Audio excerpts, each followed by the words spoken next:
everybody. This is Ebony Wilmore of Morning Dew Publishing, and I'm here to talk about my year, 2012, my triumphs, the devastation I went through, and my most memorable moment.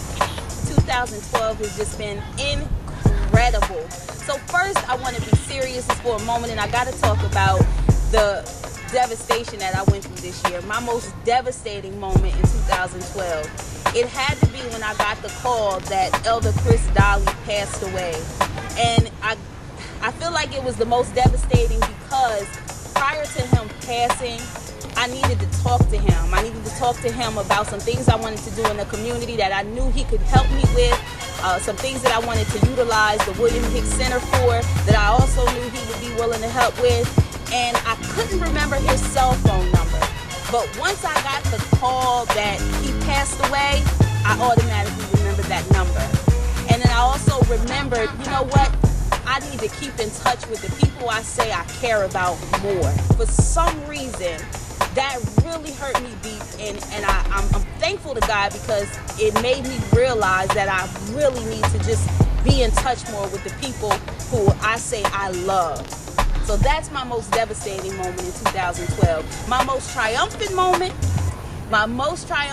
it makes me smile because it's something that had been on my mind since the time I was a little girl.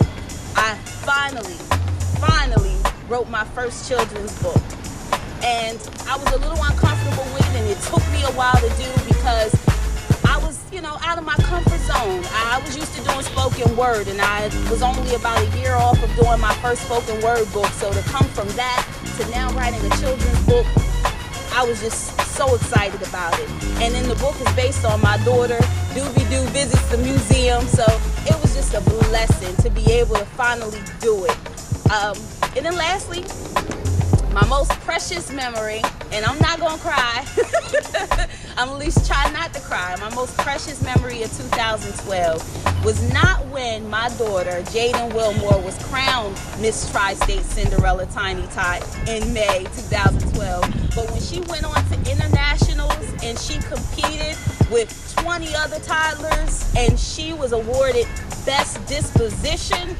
That was my most proudest moment. So to come from all these negative things, but then to see my daughter, who I gave birth to, and people around the whole country look at her and say, you know what, you have the best disposition. That was my proudest moment, my most precious moment of 2012. Thank you and happy holidays.